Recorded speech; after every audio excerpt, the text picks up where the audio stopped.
Hola y bienvenidos al podcast número 73 de Más Dividendos. Hoy tenemos la segunda parte que nos quedó pendiente de hacer con Javier Díaz Jiménez. Con muchas ganas tenemos ya de volver a estar con Javier. Javier, buenos días, ¿cómo estás? Hola, buenos días. Aquí estoy. En fin, no sé cómo, no sé qué adjetivo elegirte. En esta empezando una Semana Santa, castigado en casa. Estoy castigado. Ese es el adjetivo. Muy bien, muy bien. Ahora nos cuentas un poquito más. Arturo, buenos días. ¿Qué tal? Buenos días. Aquí estoy yo también, como siempre, vamos, porque llevamos varios meses así en la rueda del hámster este aquí, ¿no? O sea, pues aquí estoy yo. Tú no estás castigado, ¿no? Yo estoy castigado siempre. Ah, vale, vale, Sí, vale. con Si mi no señora no hay tendremos... otro, no hay otro estado posible. Con mi señora y mi espíritu indómito. Muy bien, muy bien. Marcos, ¿cómo estás? Pues nada, aquí igual amigos, pues haciendo aquí como balance de un año. Fijaos que el otro día me pasé por la oficina que tenía que ir a recoger una cosa y no siendo por otra vez que me pasó algo igual, pues un año que no paso por la oficina, o sea que un año de pandemia y de una situación macroeconómica que a ver si hoy con Javier otra vez pues vemos qué proyecciones y a qué podemos atenernos. Pues nada, Javier, cuéntanos un poco desde el último podcast que nos pilló ahí en plena ebullición pandémica, ahora que también no sé muy bien en qué punto estamos ya, porque también voy perdido, pero cuéntanos, ¿qué tal han ido estos meses? ¿Cómo ha ido eso? Bueno, pues no me acuerdo exactamente cuándo fue, en qué mes hablamos, ¿no? Octubre de Pero 2020 fue, si no me equivoco yo, sí. Joder. ¿cuándo has dicho? Perdona que no te Octubre de 2020. Octubre, vale. Bueno, pues obviamente desde octubre, que yo ya entonces estaba diciendo que lo peor había pasado, no sé si pecando un poco de optimista, que hemos tenido, pues las dos grandes noticias han sido las vacunas, ¿no? Que el Reino Unido empezó a vacunar a principios de diciembre y obviamente, pues las vacunas, eso que macroeconómicamente era una posibilidad, ¿no? Que en octubre podíamos interpretar los datos macro que habíamos tenido del verano bueno, pues podíamos interpretarlos con cierto optimismo. Ese optimismo las vacunas lo disparan, ¿no? O sea, porque ahora ya el problema cambia y obviamente cuando consigamos, o sea, la posibilidad de conseguir suficiente inmunidad para volver a algo parecido, para recuperar ¿no? la movilidad, para terminar con las restricciones no sé, para volver a otra vida sin, ¿no? Me resisto a decir como la de antes, pero por lo menos sin tanto castigo, ¿no? Que ese es el adjetivo que me ha salido a mí esta mañana buscándolo un poco, ¿no? Y entonces eso pasó en diciembre. Hubo T4 en España, fue una sorpresa cuando el INE anticipó que el Producto Interior Bruto había crecido un 0,4%, porque pensábamos, en fin, los pronósticos habían sido más pesimistas y entonces íbamos a haber entrado en el primer trimestre en el que nos quedan 3 días, ¿no? Que estamos terminando, 4 días. Empezamos con un poquito de inercia, pero bueno, ayer el último dato, que es el dato de la confirmación del dato de T4, el dato definitivo de T4, vamos, en macro nada es definitivo, pero vamos, el dato ya firme, digamos, de T4, volvió a rebajar, rebajó el crecimiento, lo dejó en cero, o sea que el T4 del cuarto trimestre del año pasado nos quedamos como estábamos, ¿no? Ni frío ni calor, 0 grados. Y, y bueno, y ahora lo que sabemos de los indicadores adelantados, la IREF actualizó ayer el suyo está pensando la IREF pronosticando -1,5 de tasa de crecimiento del Producto Interior Bruto para la economía española en este trimestre. Los datos de empleo que conocemos de afiliaciones de enero y de febrero también confirman que va a ser un trimestre posiblemente negativo. Es verdad que lo de marzo todavía no tenemos nada, pero en fin, solo están datos avanzados de tarjetas de crédito y de movilidad de Google y de los otros operadores y quizá marzo vaya a ser un poquito mejor que febrero, pero es verdad que la tercera ola ha sido dura, que las vacunas en España y en Europa han avanzado relativamente lento si lo comparamos con los que mejor lo han hecho, con Israel, con el Reino Unido y con Estados Unidos. Y lo que va a pasar es que este primer trimestre, entre economías avanzadas, pues lo va a sacar con nota Estados Unidos. Europa va a tener un trimestre de crecimiento nulo, posiblemente negativo. O sea, a lo mejor podría ser que no hubiera crecimiento, que nos quedáramos en cero o cerca de cero. Tampoco estaremos muy lejos de cero. Y retrasamos las esperanzas, ¿no? Retrasamos la esperanza a ver si de verdad se produce una aceleración de la vacunación en la primavera y empezamos el verano con más inmunidad, ¿no? Obviamente el 70% de ese yo lo veo muy lejos. Puede que sea muy finales del verano, a finales de septiembre, pero es que eso no es el verano. El verano empieza voy a decir en junio, por lo menos en julio, ¿no? Bueno, y el pronóstico va a seguir así durante los próximos meses, mientras las vacunas no se hagan una realidad, mientras no las conozcamos mejor, mientras no veamos cuál es el nuevo estado estacionario con vacunas, ¿no? Van a condicionar absolutamente el escenario económico. Entonces bueno, pues mi sensación es de seguir esperando. Espero con interés siempre todos los datos, con más interés que el meramente profesional, ¿no? Con interés vital los datos. Y bueno, yo algunas hoteleras en el sector del turismo te están diciendo, mira, 25% de un verano normal. Ojalá sea más. Esperemos que eso sea lo peor que pueda pasar, ¿no? Y si es 50 al final o un poco más, pues sería un verano razonablemente bueno para la situación en la que estamos. Y bueno, y si es más, pues mucho mejor, ¿no? Pero ahora mismo está todo pendiente de las vacunas, ¿no? Pues sí, así es, no sé. Pero bueno, yo creo que siempre cuando hablamos, ¿no? Pues parece que ya la luz del final del túnel parece que se ve ya un poquillo, ¿no? Y que no es el tren que viene de cara, además. O sea que siguen yo creo que saliendo noticias buenas, o sea, sobre vacunas nuevas y sobre. Ahora estuve oyendo ayer en las noticias esto de la fábrica esta en Barcelona, el laboratorio, ¿no? Que va a ser 1 millón de vacunas, creo que eran diarias, ¿no? ¿Puede ser? ¿O estoy yo yéndome de la cabeza?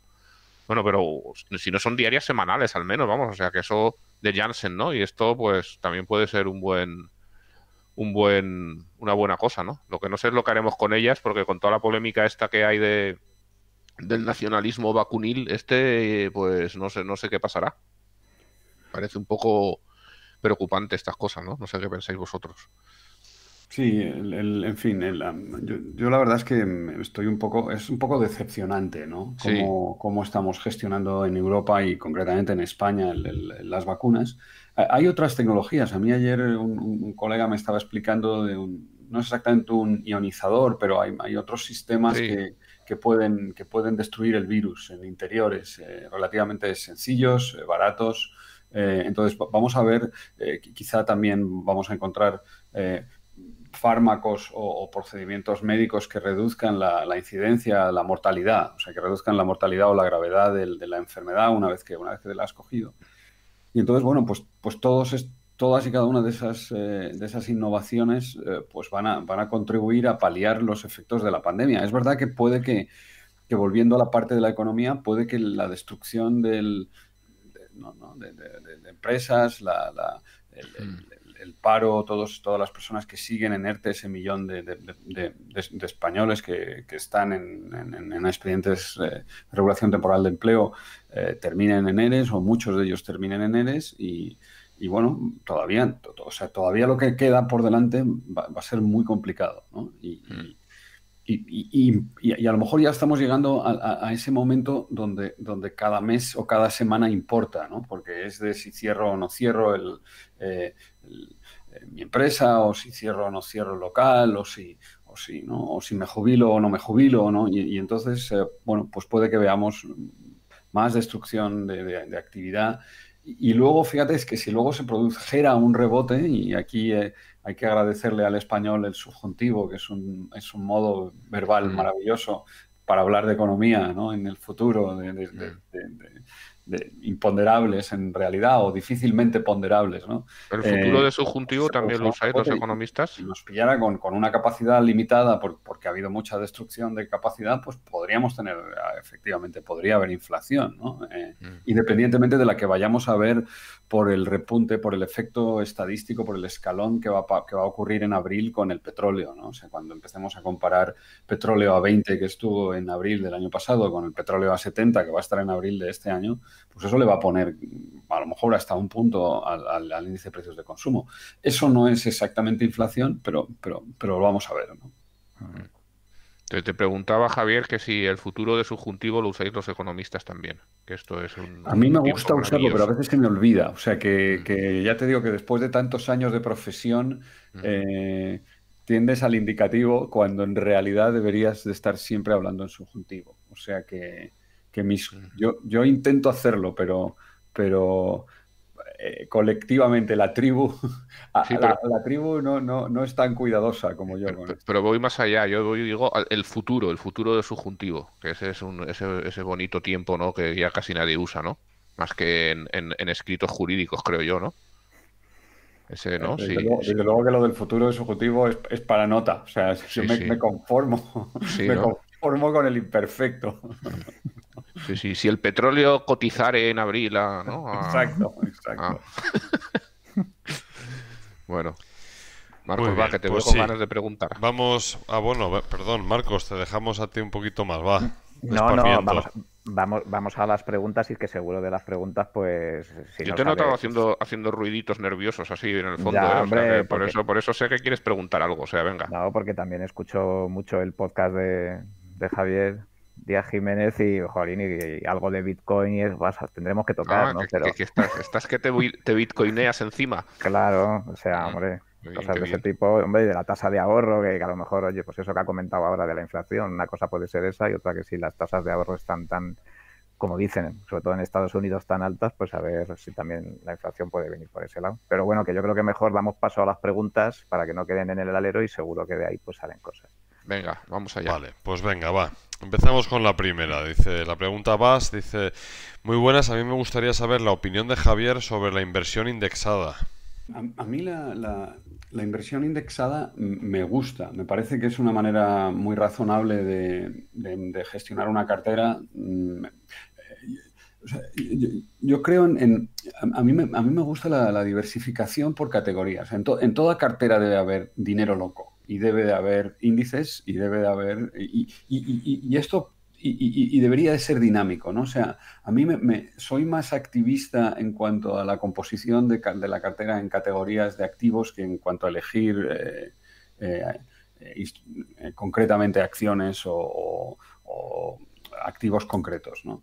Entonces, sí, o sea, el ahorro a largo plazo, la parte previsional del ahorro para la jubilación, desde luego que me parece que tiene que estar indexada. Me gustan los índices verdes, me gusta la parte de indexación a aquellos inversores que les preocupe la sostenibilidad. Me parece que ahí hay otro gran opción interesante que es distinta de las otras inversiones, que te permite ser un poco más, involucrarte un poco más exactamente en qué está pasando con tu ahorro, a qué se está dedicando, qué tipo de actividades se financian.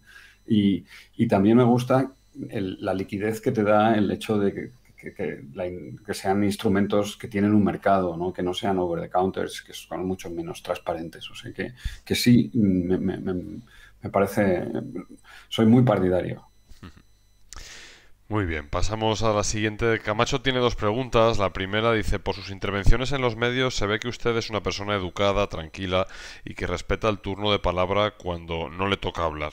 ¿No le fastidia que otras personas, cuando usted tiene el turno de la palabra en los medios, no respeten su turno al igual que usted ha hecho? ¿Se queda siempre con ganas de haber explicado mejor si le hubieran dejado los asuntos que suelen tratarse? Sí, eso la verdad es que me pasa muchas veces y ahí cuando estás en esa situación solo tienes dos estrategias, o te vuelves tú más gañán que los demás y te peleas ¿no? y haces el duelo de gañanes, o te callas y desconectas, ¿no? Y a veces itero entre una cosa u otra. A veces simplemente sonrío y, bueno, y espero a que pase el temporal. Pero fíjate, los conductores de los programas, las personas que dirigen los programas, son los que son los responsables de todo, porque ellos deciden a quién le dan el turno, a quién le quitan el turno, cuándo les interrumpen. Entonces, yo he estado en situaciones realmente tensas, estoy pensando una en concreto que no quiero comentar, ¿no? Pero, y yo me quedé atónito porque me di cuenta que el conductor del programa quería eso, o sea, ya le iba bien esa situación de tensión y de bronca y de una cosa donde yo pensaba, yo estaba pensando, ¿qué hago aquí con esta gente, ¿no? Entonces, sí, a mí personalmente no me gusta, como ya aprovechando, tampoco me gusta que en realidad en casi ningún programa de los muchos en los que he estado hay una verdadera voluntad de debate, ¿no? O sea, cada cadena, cada medio tiene su línea editorial y nadie tiene interés en que vaya una persona con una opinión y otra con otra distinta y haya un intercambio de ideas, sino que cada contertulio o cada experto quiere ser el gallo del corral y ya está, y que nadie le lleve la contraria, ¿no? Porque a lo mejor cuando te llevan la contraria ya no pareces tan experto, ¿no? O sea, de repente resulta que alguien de tu categoría, de tu experiencia, ¿no? O sea, alguien que profesionalmente pues sea un técnico, cuando en mi caso es pues, otro macroeconomista, te lleve un poco te lleve la contraria y te digan, pues a lo mejor sí que va a haber inflación por esto y tú estás... Entonces las dos cosas a mí no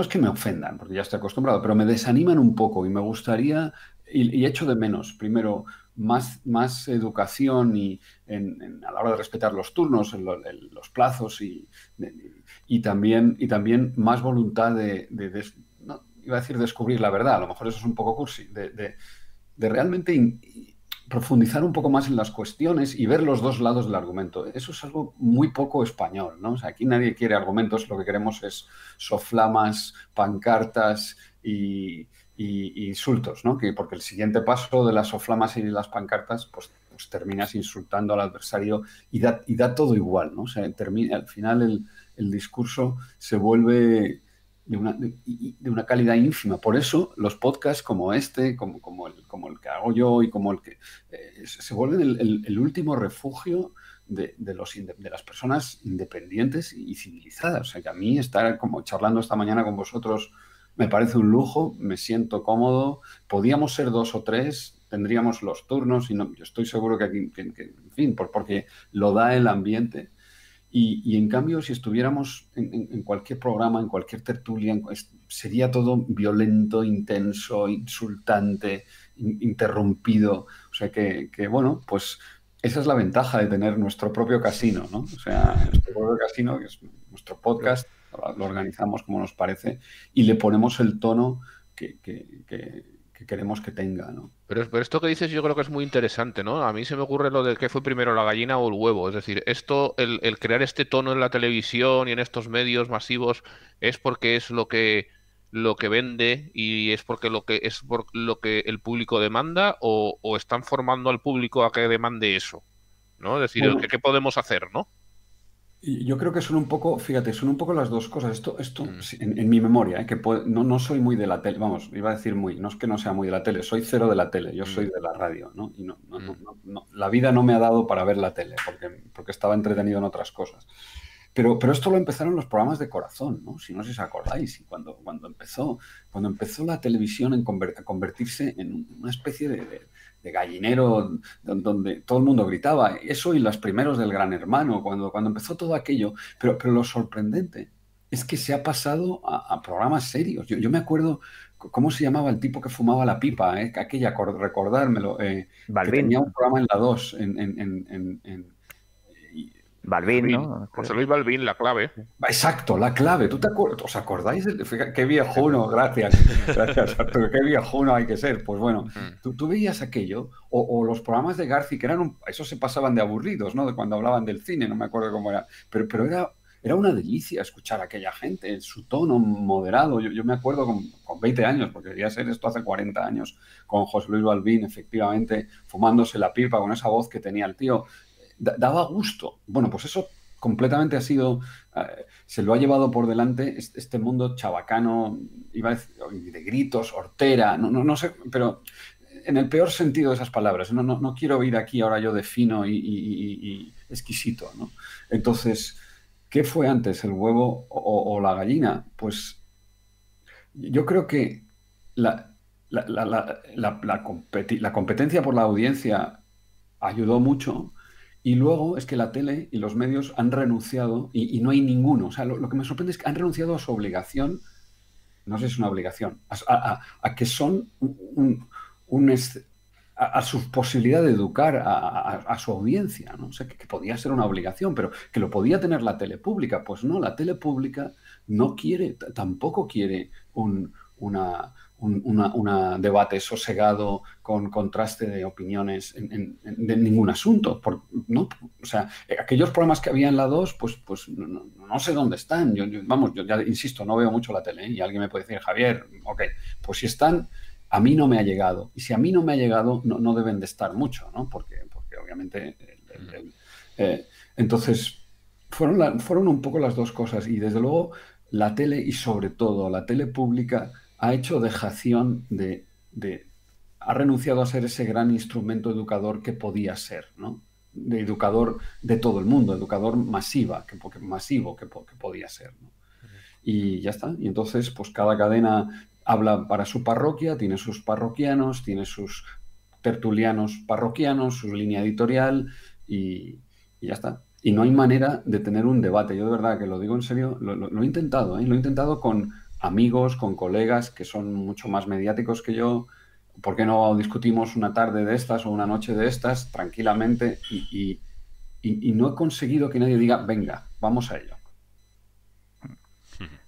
Dos cosas aquí por apuntillar. El podcast de Javier Díaz Jiménez se llama El Gris Importa. Vamos, lo comentó Arturo en el anterior podcast, pero bueno, para que quede claro, es súper chulo. Sí.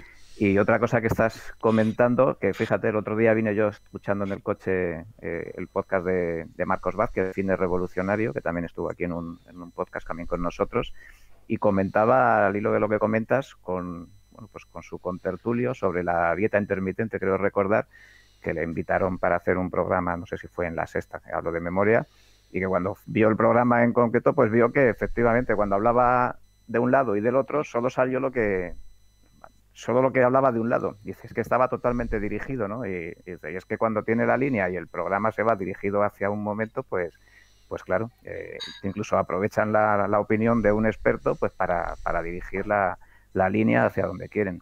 Y claro, y se queda todo totalmente sesgado, vamos.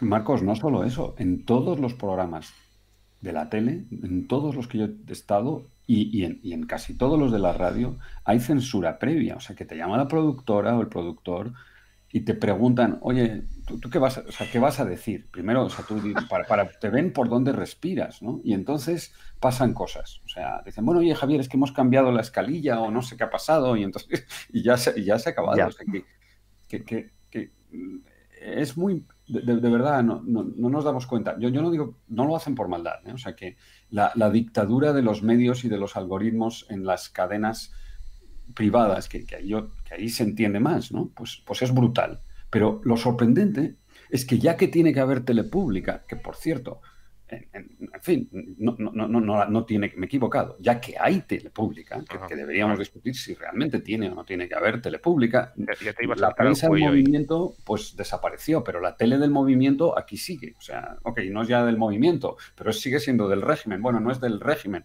Bueno, ok, pues no será del régimen, pero es del partido del gobierno, eso sí. Vale, pues hay tele pública, ¿no? Pues ¿por qué la tele pública no escapa a esta lógica siniestra de la audiencia y se dedica a educar? Porque esto se lo escuché el otro día precisamente en la radio a un profesor de instituto de Eibar que acaba de publicar un libro sobre educación y no me acuerdo, un tipo absoluta, que es filósofo además, y siento mucho no acordarme del nombre, pero bueno, si os lo miráis. Y este decía, Claro, es que este argumento de que, contestando también un poco a Arturo, de que qué viene antes, ¿no? Este argumento de que no te gustan las cosas y si te gustan, entonces no, o no me motiva, o no me interesa, o me aburre, pues no tiene ningún sentido, porque al final lo único que te gusta es lo que es exageradamente fácil, la bronca, la polémica, el morbo, el cotilleo, ¿no? Y solo te gustan aquellas cosas, para que te guste algo, te tienes que haber esforzado antes, ¿no?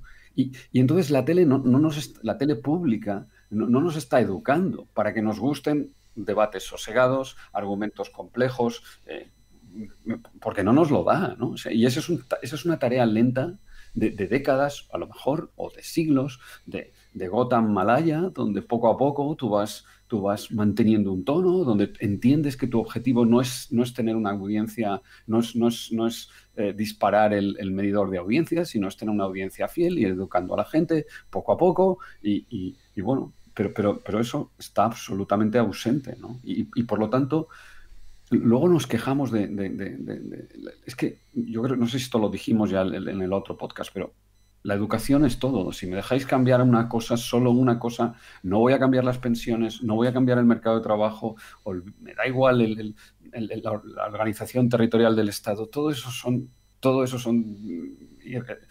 detalles, ¿no? Voy a ir a cambiar la educación. La educación, si tienes una gente educada, da igual, todo lo demás va a funcionar y va a ir bien. Y si no la tienes educada, nada va a resolver tu problema, porque los problemas, y más en este mundo disruptivo, en un mundo, la carrera entre la tecnología y la educación, la estamos perdiendo de una manera espectacular, pero también entre la educación y el humanismo, ¿no? O sea, esto no es solo de matemáticas y programación, no. Es de humanismo, es de valores, es de educación, es de capacidad de comunicarse, es de empatía, y todo esto, pues desgraciadamente, está clamorosamente ausente del discurso y de la vida colectiva, ¿no? Vale, pues pasamos si queréis. La segunda de Camacho dice: ¿hasta cuándo cree que nos dejará Europa tener un descontrol del déficit tan elevado sin tocar los gastos?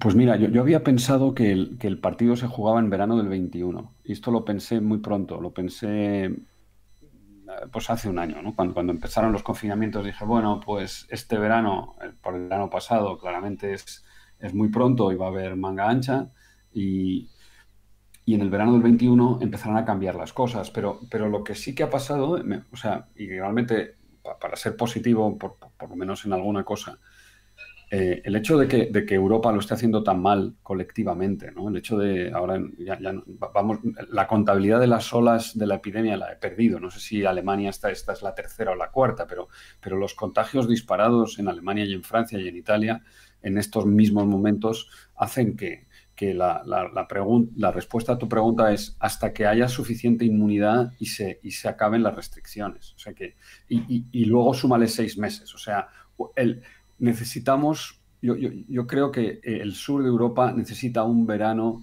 que sea por lo menos el 80, el 90% del verano del 19 para poder empezar a apretarle las tuercas. O sea que yo ahora estoy pensando verano del 22.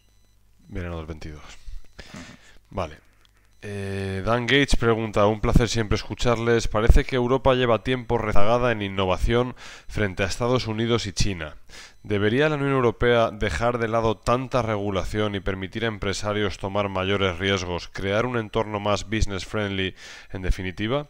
En mi opinión, los ingleses han tomado un camino que les favorecerá a la larga, pero sin entrar en asuntos políticos. Para un inversor europeo, ¿haría bien en dar mayor peso a divisas como el dólar USA, la libra o el franco suizo y menos al euro?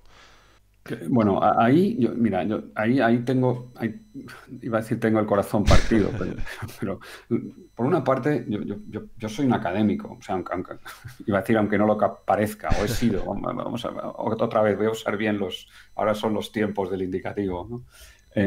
Yo he sido un académico durante 20 años de mi vida y si me lo pudiera permitir, todavía lo seguiría siendo, ¿no? O sea, y ahora me he vuelto un economista pop y trabajo en una escuela de negocios, pero mi primera mitad de mi carrera estaba en una universidad pública dedicado exclusivamente a la investigación. Y por lo tanto, la investigación es es la niña de mis ojos, quiero decir, y me parece que es siempre es una apuesta importante. No sé si tiene que haber 50 universidades en España y 500 programas de doctorado, ¿ok? Sospecho que no, ¿ok? Pero porque la investigación requiere cierta concentración de recursos, en fin, es un tema complejo, ¿no? Pero es verdad que en un mundo disruptivo, en un mundo donde la tecnología importa tanto, tener capacidad de investigación, lo hemos visto con el desarrollo de las vacunas, pero no solo de investigación básica, sino también de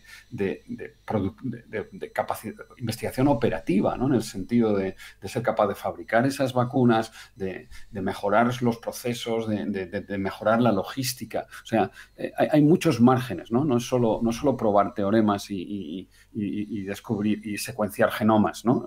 Eso hay que hacerlo y a lo mejor no tiene que ser Europa la que lo haga, pero tendríamos que tener nuestro propio nicho y nuestra capacidad una vez que de creación y de innovación, o sea, distinguiendo ahora innovación de investigación. En investigación tienes que desarrollar las ideas, innovación es transformar esas ideas en valor. Y ahí quizá es donde Europa está más retrasada.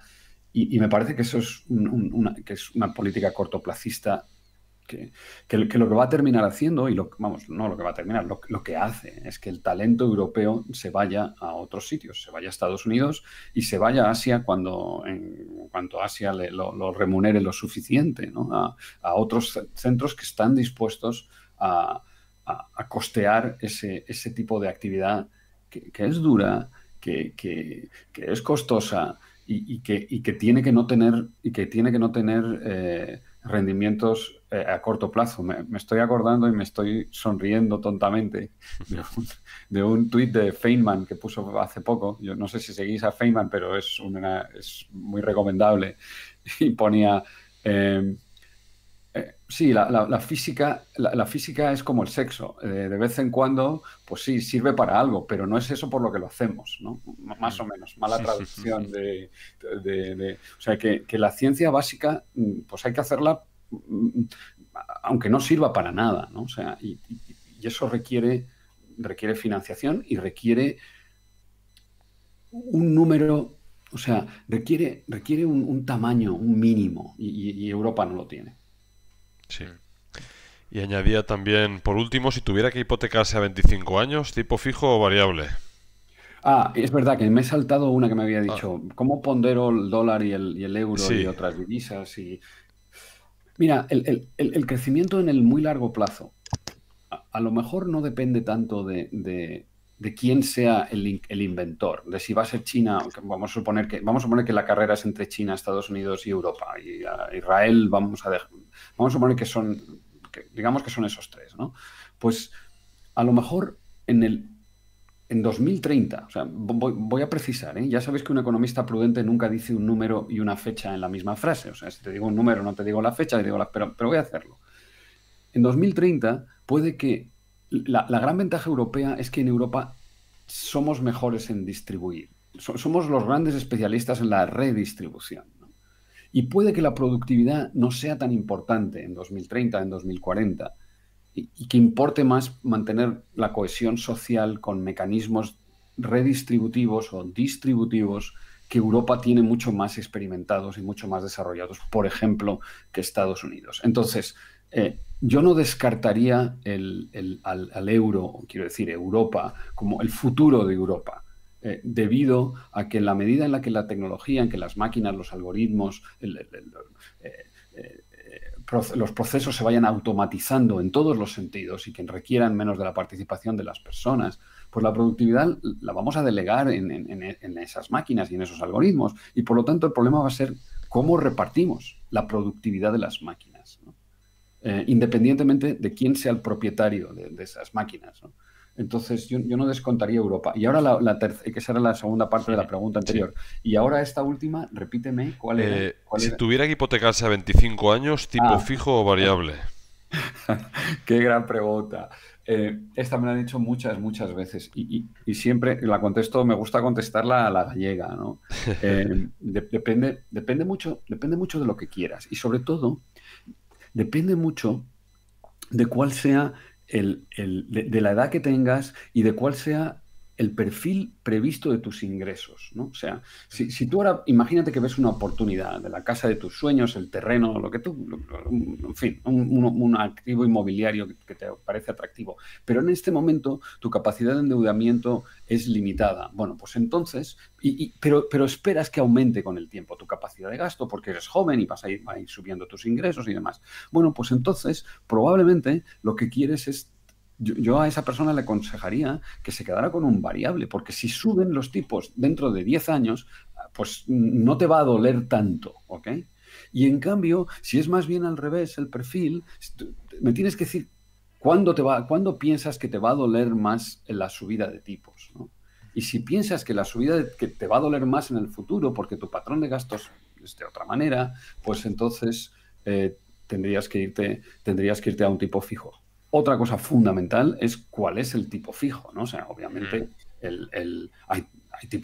en muchos casos no hay ni que pensarlo. O sea, si te dan si el tipo fijo es un 0,2, pues chico, no lo pienses. Tírate de cabeza y pide y endeúdate de todo lo que te den, ¿no?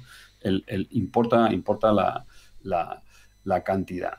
Pero tienes que hacer esos escenarios. Un escenario que sea, necesitas dos escenarios. Un escenario de tipos, lo puedes hacer y lo puedes repasar, y un escenario de tus ingresos, que eso no lo hace casi nadie. Y tienes que decidir no por qué me va a salir más barato, que también lo puedes tener en cuenta, sino y eso, porque eso es muy difícil, ¿no? Porque depende de lo que ocurra en el futuro, sino de ¿de qué error quiero defenderme? ¿Cómo me va a doler más si me equivoco de escenario? ¿No?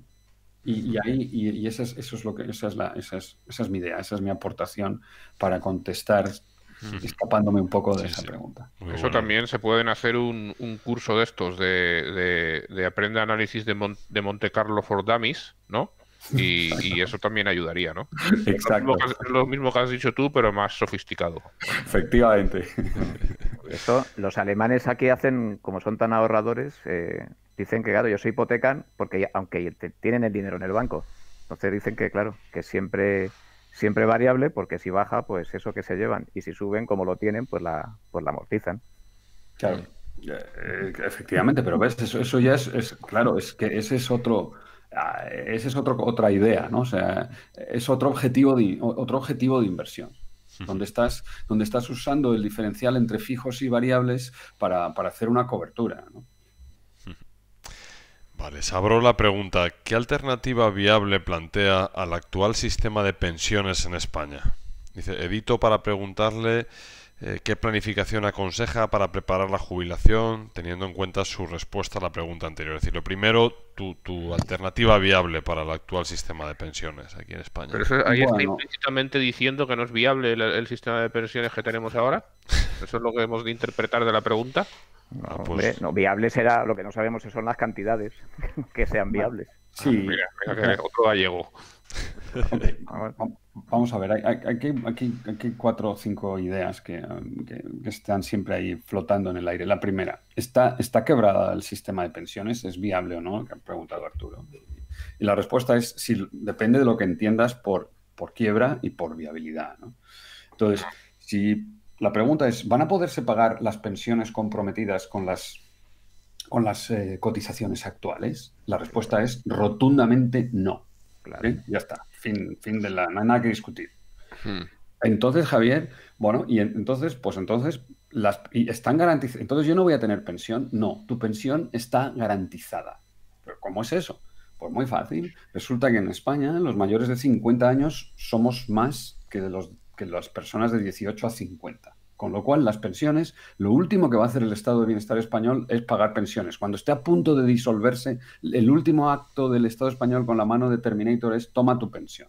O sea, que las pensiones están absolutas. La sociedad española, la democracia española, está capturada por los mayores de 50 años. Y lo va a estar forever and ever. Con lo cual, siempre va a haber pensiones. ¿Qué tipo de pensiones? Bueno, pues ahí es donde vamos a tener que pensarlo, ¿no? Ahí es donde va a haber cambios. Al final uno puede pensar, mira, lo más prudente, mirando hacia adelante, si tienes 40 años, por decir un número, es pensar que te vas a tener una pensión entre 1.000 y 2.000 euros, ¿ok? Más o menos va a estar en esa horquilla, y que la vas a tener que complementar con un ahorro capitalizado que lo puedes hacer en planes personales, en inversiones por tu cuenta con el mecanismo de inversión, el vehículo de inversión que tú quieras, o en planes de empleo, en fin, o si quieres en planes de pensiones, que yo personalmente no los recomiendo mucho, pero ok, entonces, si la idea es la siguiente, calcúlate una pensión.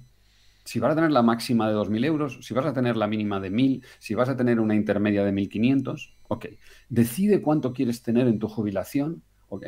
Si quieres tener una jubilación de 2.000 euros o de 3.000 o de 4.000 o del número que tú quieras. Y haz el siguiente cálculo, que poniendo el tipo de interés real y todo a cero, que es la manera más tonta de hacer, por cada 1.000 euros de complemento a tu pensión necesitas, por cada 1.000 euros y una década necesitas 120.000 pavos de ahorro el día que te jubiles. ¿Okay? Bueno, que es así de tonta la cuenta de esta vieja, que se aproxima mucho a la realidad, ¿no? Entonces imagínate, oye, pues yo voy a tener una pensión de 1.500, querría tener una jubilación de 2.500, ¿vale? Pues el día que te jubiles tienes que tener 120.000 pavos por cada década que esperes estar jubilado, ¿no? Imagínate, pues me voy a jubilar a los 65 y calculo que voy a vivir hasta los 100, por ser muy prudente. Bueno, pues son 35 años, ¿eh? Esos 35 años son 360 más 60. Necesitas 420.000 pavos para tener 1.000 euros de complemento a tu pensión. Lo puedes hacer vendiendo tu casa, por cierto. Nuda propiedad, claro. Entonces, claro, tus gastos de pensionista aumentan porque vas a tener que pagar un alquiler. Entonces, piensa a ver cuánto inmobiliario tienes y cómo estás organizando tu cartera, cuánto ahorro complementario financiero tienes, y ese es el cálculo que uno debe de hacer.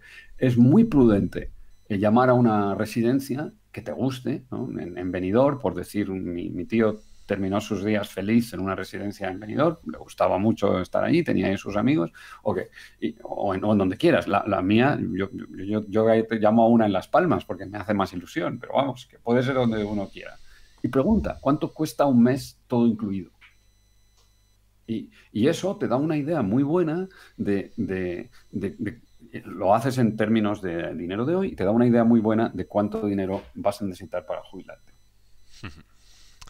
Réstale la pensión y el resto tienes que empezar a ahorrar. Y el consejo ahí es ahorra cuanto antes lo que puedas, pero empieza ya. O sea, aunque sean 50 euros al mes, 5 euros al mes.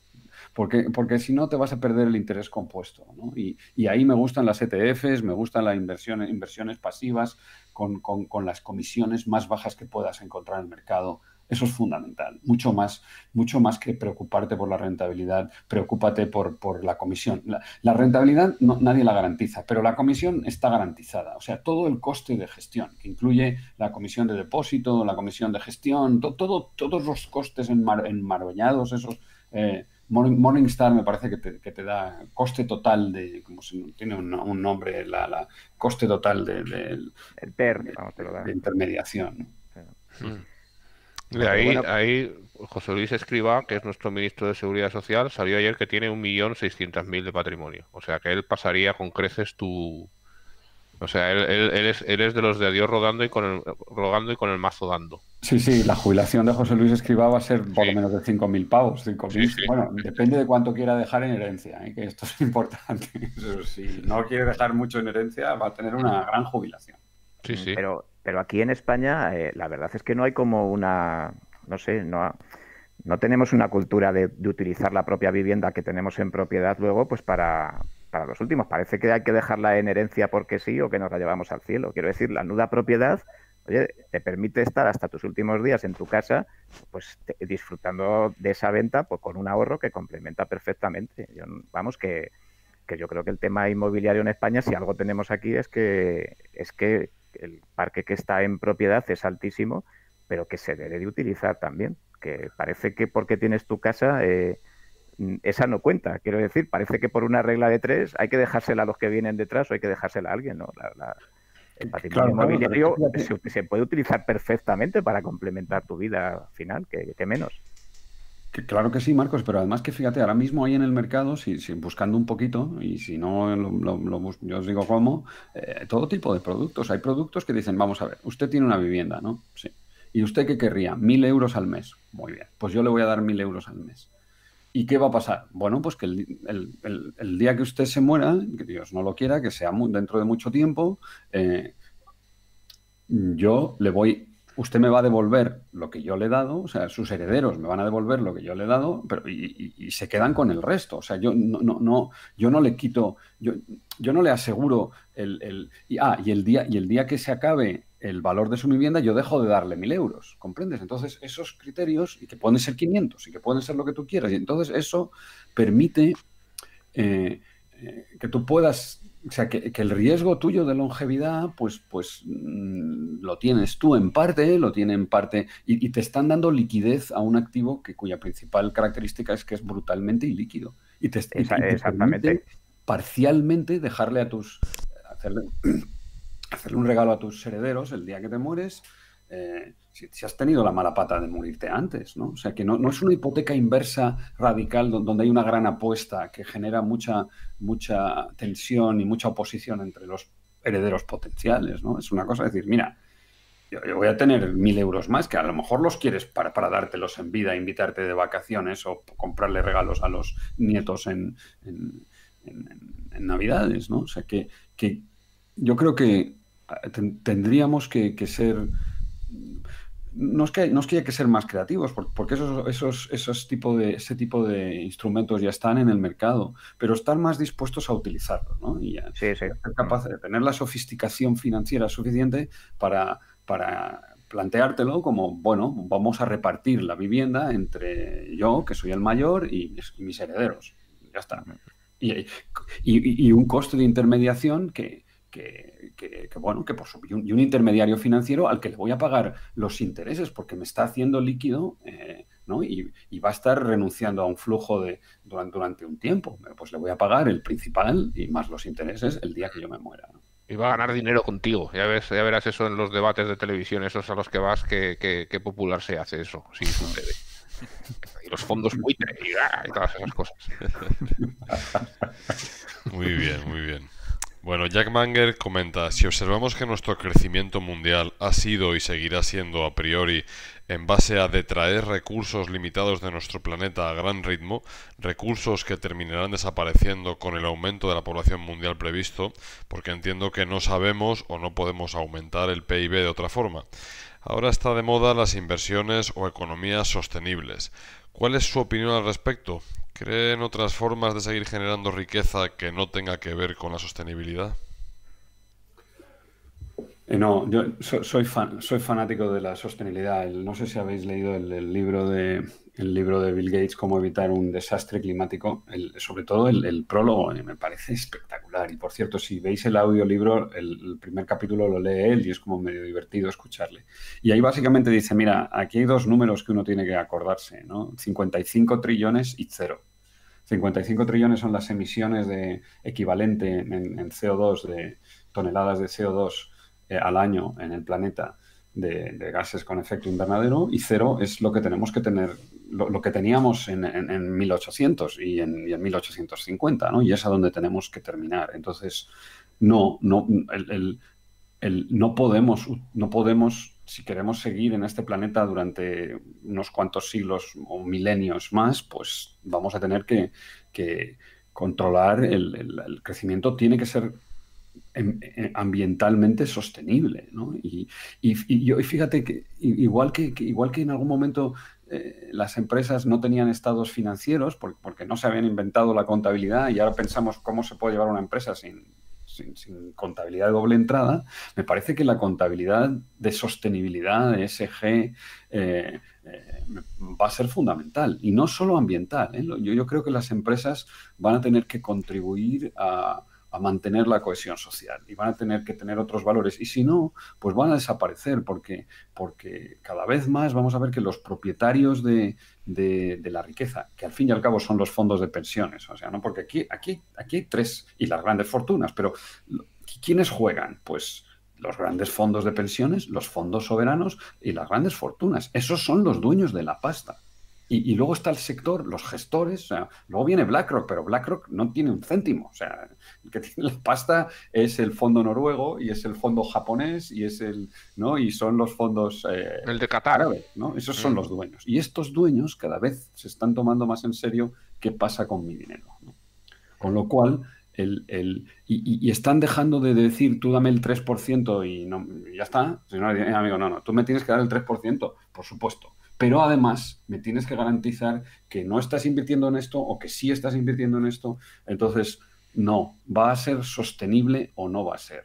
Y desde luego, yo se lo digo el otro día que empezaba un curso con másters de Bolonia, con los más jovencitos, los veinteañeros del IS, les decía, vosotros vais a estar gestionando el cambio climático o sus consecuencias o sus costes o la sostenibilidad toda vuestra vida. O sea, queráis o no queráis, os lo creáis o no, independiente. O sea, porque si no hacemos nada, pues serán las consecuencias. Y si hacemos algo, serán los costes. Pero es impensable que vosotros, en vuestras decisiones, en las próximas décadas, que ahora que tenéis 20, en vuestro tránsito de los 20 a los 100 años, vuestro problema y una de vuestros problemas y preocupaciones dominantes va a ser el cambio climático, sus consecuencias o la sostenibilidad del crecimiento. Y va a tener que ser sostenible o no va a ser. O sea, vamos, no va a ser. Vamos a vivir en un mundo, si no, increíblemente distópico, donde va a ser un infierno, ¿no? O sea, esto de la pandemia es un juego de niños comparado con lo que puede pasar en un mundo con una catástrofe climática generalizada, ¿no? Yo perdona que me meta ahí. Tengo un amigo también, bastante buen amigo polaco que dice si no va siendo hora de abandonar el PIB como medida de la riqueza, teniendo en cuenta los desastres ambientales y de desigualdad a los que nos ha llevado. A él le gusta trolearme un poco, ¿no? Porque sabe que yo soy más así del lado así más libertario y le gusta meterme estas cuñas así socialdemócratas, ¿no? Pero ¿qué opinas de la pregunta? Mira, yo soy muy pibero, ¿eh? O sea, a mí me parece que el PIB el Producto Interior Bruto es una gran teoría, el premio Nobel de Simon Kuznets fue merecido con todos los honores. Yo le hubiera dado uno doble, ¿no? Porque realmente me parece que es el fundamento de la macroeconomía o del análisis agregado. Dicho esto, no quiere decir que sea perfecto. Fíjate, a mí el PIB me parece que tiene dos problemas fundamentales. Uno es el que tú has dicho, y es que, pero fíjate que el PIB tiene una B, ya lo dice su propio nombre. Yo soy bruto, o sea, tampoco tiene en cuenta la amortización, ¿no? Entonces no tiene en cuenta dos amortizaciones, la amortización del capital físico, pero también la amortización del capital ambiental, ¿no? Y todo el agotamiento de recursos no renovables, el final de la biodiversidad, la contaminación y el cambio climático. Entonces, el PIB reconoce en su propio nombre que es bruto y debemos refinarlo, ¿ok? Primera cosa. Pero también muy importante, el Producto Interior Bruto es una medida que está pensada para un mundo industrial y analógico y que se equivoca, que subestima brutalmente la creación de valor digital y en servicios, ¿no? Entonces, sí, creo que y por cierto, hay otras propuestas. Si buscáis en Google PIB-B, pues hay otras maneras. Yo creo que estamos empezando, ¿no? a ofrecer alternativas de cómo complementar la medida del Producto Interior Bruto con costes, o sea, refinándolo, ¿no? Refinar la medida del Producto Interior Bruto con costes ambientales, restando costes ambientales y depreciación del capital y del clima y demás. Y además de eso, o sea, eso es por una parte de refinamiento, tenemos que mejorar la medición, la estimación de la economía digital y de la producción de servicios, del valor de los servicios, del valor del ocio, del valor de la educación. Ahí tenemos mucho camino para mejorar. ¿Por qué no pasa esto ya más deprisa? Bueno, porque es que el consenso que tiene el Producto Interior Bruto es espectacular. O sea, y es una teoría tan buena, tan compacta, tan redonda, que va a ser difícil desbancarla por otra, que va a ser siempre mucho más cuestionable, más subjetiva. Entonces, bueno, pues yo creo que eso es una gran tarea pendiente de la macro. Yo lo sigo con mucho interés y a pesar de que vuelvo a decir que soy partidario del Producto Interior Bruto, me parece que sí, que ya ha llegado el momento de empezar en serio a pensar en cómo vamos a refinarlo, a mejorarlo y a lo mejor tendría que haber un periodo de doble contabilidad, ¿no? Donde coexistencia de las series del Producto Interior Bruto con otras medidas de la actividad, ¿no? Mire, yo creo que tiene que haber una pequeña parte del Producto Interior Bruto, tiene que ser los economistas que se dedican a estudiar alternativas al Producto Interior Bruto, ¿no? ¿No crees? Es que eso también tendrá ahí una... Fíjate que Sarkozy le dio 3 millones a Joe Stiglitz para que hiciera lo que fuera con tal de que Francia saliera la primera, ¿no? en la clasificación. Y bueno. Joe Stiglitz y otros premios, ¿no? Y a Amartya Sen les dijeron que solo faltaría, que vamos. Yo se lo hubiera hecho por 500.000, pero no me dieron la opción. Tú tenías otro precio. Muy bien, muy bien. Bueno, todo tiene un precio en esta vida. Sí, vamos a saltar una pregunta porque la de Ultrella está todavía en este tema de las energías limpias. Dice, quisiera preguntar al señor Geverdia Jiménez cuál es su visión sobre el fin de la economía basada en el petróleo y la evolución de las tecnologías de generación de energías limpias. Y en qué lugar puede quedarse Estados Unidos si los políticos de este país, sobre todo conservadores, siguen sin apostar por lo que es ya un futuro muy inmediato. Bueno, yo creo que obviamente el camino, la aportación de la teoría económica al cambio climático es muy sencilla. Llevamos desde 1750, lo dijo Zhou Pigou, necesitamos un impuesto piguviano a las emisiones, ¿no? Que tiene que ser mucho mayor del que tenemos y tiene que ser global. O sea, que el que emita tiene que pagar, ya está. Y si Bitcoin emite, pues que Bitcoin pague. Y el que sea que emite tiene que pagar y tiene que ser global, porque aquí igual que lo hemos repetido muchas veces estos meses, que la pandemia no entiende de fronteras, las emisiones tampoco. Da igual dónde estén emitiendo, el CO2 y los gases de efecto invernadero se distribuyen inmediatamente por toda la atmósfera y necesitamos de verdad y urgentemente un impuesto global. Otra cosa es quién lo tiene que pagar. Si lo tenemos que pagar los ricos del mundo, porque ahora esto, como es del mundo, lo tenemos que pagar los ricos del mundo o los pobres o quién. O sea, que ahí podemos subvencionar y probablemente probablemente no.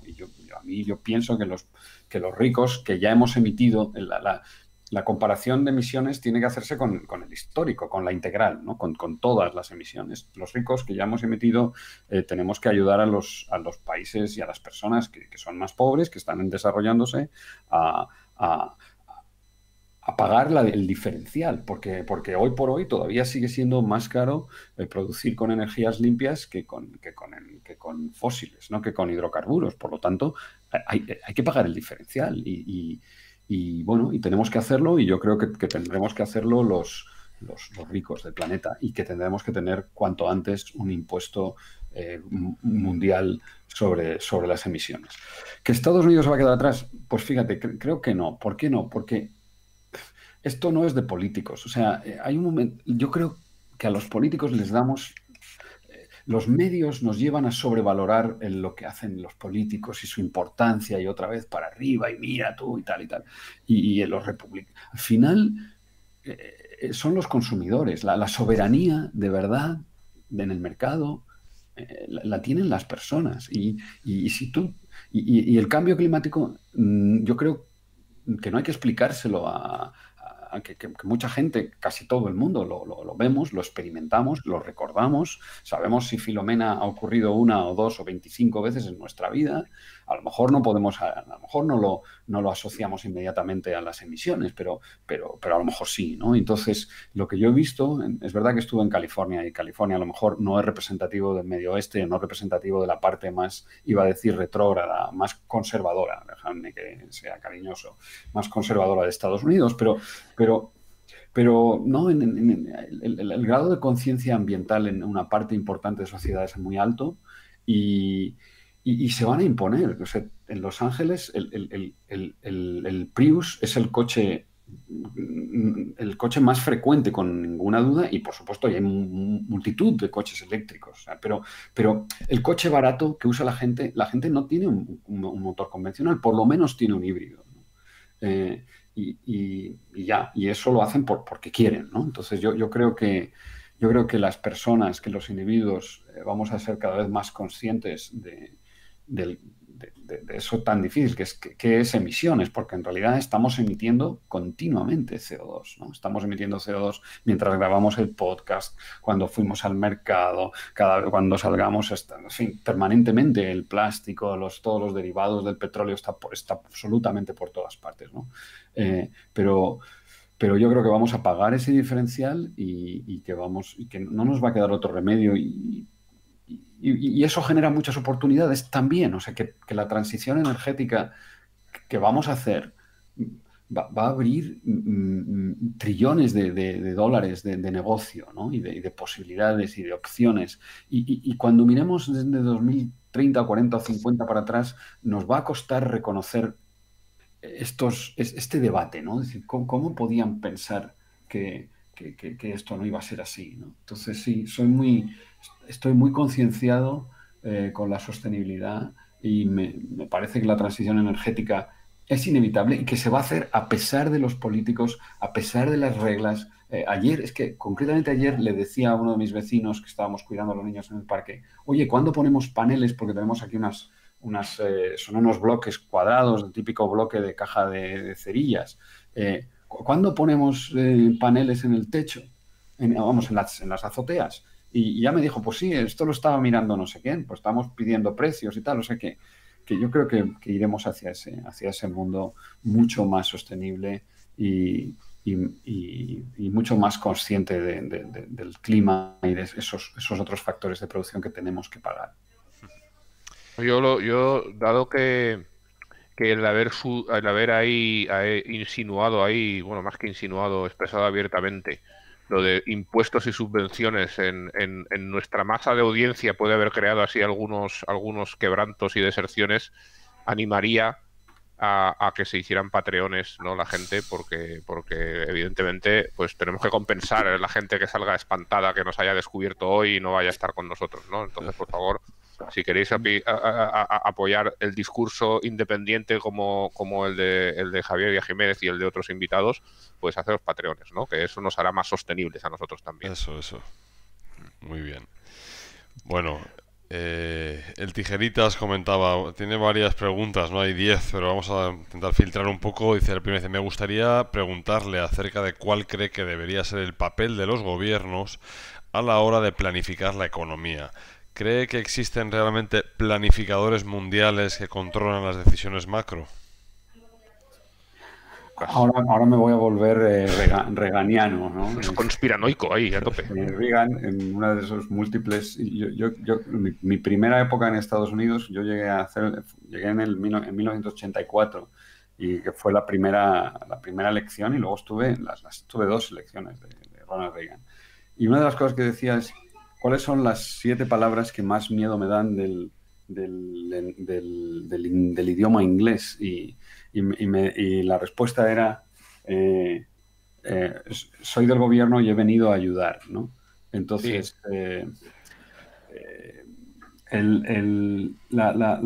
la pregunta, o sea, a ver, espera, perdóname, Arturo, es que me han interrumpido y se me ha ido el santo al cielo. Sí. No, repíteme la pregunota. Sí, o sea, bueno, Arturo, ¿quieres decírselo tú? No, dísela tú. Sí, aterciopeladas suenan mejor que si las digo yo. Exacto, bueno, él hablaba sobre cuál crees que debería ser el papel de los gobiernos a la hora de planificar la economía, que si crees que existen realmente planificadores mundiales que controlan las decisiones macro, sí. Entonces yo no creo que deba haber un planificador, ni que pueda haber un planificador, porque en un mundo tan cambiante, en un mundo donde la tecnología está modificando todas las posibilidades de producción de esta manera, lo que tenemos que hacer es ensayo y error. O sea, el único método de descubrir es experimentar. Y los gobiernos es mucho mejor que se equivoque el mercado, que se equivoque el gobierno. Lo estamos viendo con las vacunas. La incapacidad para vacunar no es un error del mercado. Yo estoy, en fin, esto será políticamente todo lo incorrecto que queráis, pero yo estoy feliz de debatirlo con quien quiera, en donde quiera. A mí no me consta que el mercado no habría hecho esto mucho mejor y que ahora, ¿qué quiere decir mejor? Ahora habría más gente vacunada, ¿ok? Solo los ricos, vale, okay, lo que tú quieras, es fenomenal. Podríamos haberlo atemperado de otra manera, pero el embargo de las vacunas, eso es pura planificación, ¿no? Y si tú te reconoces a ti mismo y te concedemos entre los demás, porque nadie ha salido a la calle a protestar porque las vacunas estén embargadas, ¿no? Si estamos dispuestos al embargo de las vacunas, pues tendremos que poder exigir, ¿no? Yo te dejo que tú me embargues las vacunas, pero tú me vacunas con suficiente velocidad y con suficientes garantías. Y no lo estamos viendo, ¿no? Entonces, ¿por qué no? Pues porque los errores del Estado son mucho más grandes. El potencial, porque solo hay uno. O sea, si se equivoca el mercado, si se equivoca una empresa, pues quiebra, por grande que sea, ¿no? Si es un banco no quiebra. Va a desaparecer, menguará, perderá cuota de mercado, bla, bla. Pero como cuando se equivoca el Estado, que es muchas veces, no por maldad, sino porque es muy difícil. Yo no digo que vacunar sea trivial, ¿eh? Por supuesto que no. Se equivoca el Estado, esos errores son mucho mayores. Entonces, no, yo creo que no. El mundo no tiene por qué estar planificado. Los derechos de propiedad tienen que estar definidos, tiene que haber ley y orden, los derechos humanos se tienen que respetar y tenemos que garantizar su cumplimiento. Unas versiones ampliadas de los derechos humanos, los objetivos del desarrollo del milenio, todo eso tenemos que hacerlo. Pero la innovación, la solución a los problemas va a venir del mercado. Va a venir y debería venir del mercado. No creo en los planificadores. Los planificadores se equivocan. La carga de la prueba la tiene que tener la planificación, no el mercado. Porque el mercado sabemos cómo funciona. Sabemos que se equivoca en ciertas cosas, sabemos que tiene problemas con las externalidades y con los bienes públicos y debemos de pagarlos entre todos, pero ¿por qué un planificador tiene que decidir cuál es la energía renovable que hay que subvencionar, cómo hay que subvencionarla, si hay que prohibir o no hay que prohibir la red o potenciar? Todas esas decisiones las tomaría mucho mejor el mercado el mercado que un planificador, ¿no? Y luego, bueno, decía recomendaciones sobre foros, webs... Esta frase de Ronald Reagan de soy el gobierno y vengo aquí a ayudar, la dice mucho Terry Smith, para cuando le preguntan que por qué invierte en tabaco y cosas de esas. ¿Puedes elaborar ese razonamiento un poco, Marco? Pues sí, porque ese tipo de compañías pues les ponen regulaciones tan fuertes, pues son regulaciones tan fuertes que hacen que ya no venga nadie a tocar las narices y el mercado pues se quede, bueno, eso es una de las teorías, ¿no? De que ya es muy difícil que entre alguien porque has puesto, digamos, una regulación tan dura y tan costosa que no va a entrar nadie. Y de hecho también la comentó cuando el tema de Facebook, acordaos, o sea, ahora ya, claro, con todas las normativas de seguridad, en temas de datos, pues a ver quién tiene la capacidad de invertir lo que invierte Facebook para controlar, digamos, pues para cubrir todo ese tipo de cosas. Y siempre cuando le preguntan de esto no es un problema, pues él contesta con las frases de Reagan, diciendo, soy el gobierno y he venido aquí a ayudar. Muy bien. También está la de Margaret Thatcher, esa de que el socialismo funciona hasta que se te acaba el dinero de los demás, ¿no? Así son frases así complementarias, ¿no? Margaret Thatcher fue cañera, fue una tía muy... Sigamos, antes de que me excomulgue alguien. Sí. ¿Qué opinión tienes tú de Margaret Thatcher, Javier? Pues y le tengo aprecio, sin duda. O sea, soy thatcheriano. Me parece que tomó decisiones muy complicadas en un momento muy difícil, sobre todo claro, es que decir esto suena tan mal, pero es que yo no veo por qué no voy a decir. Pues con un sector tan duro, tan complicado como es la minería, ¿no? Que fue lo que ella realmente tomó la posición dura de cerrar las minas, ¿no? Y que al fin y al cabo, desde un punto de vista de la sostenibilidad del que estamos hablando, pues fue una gran decisión. Claramente había que compensar a los mineros. Si no se les compensó debidamente, pues a mí, o sea, mi parte humanista hace que eso me parezca mal, pero realmente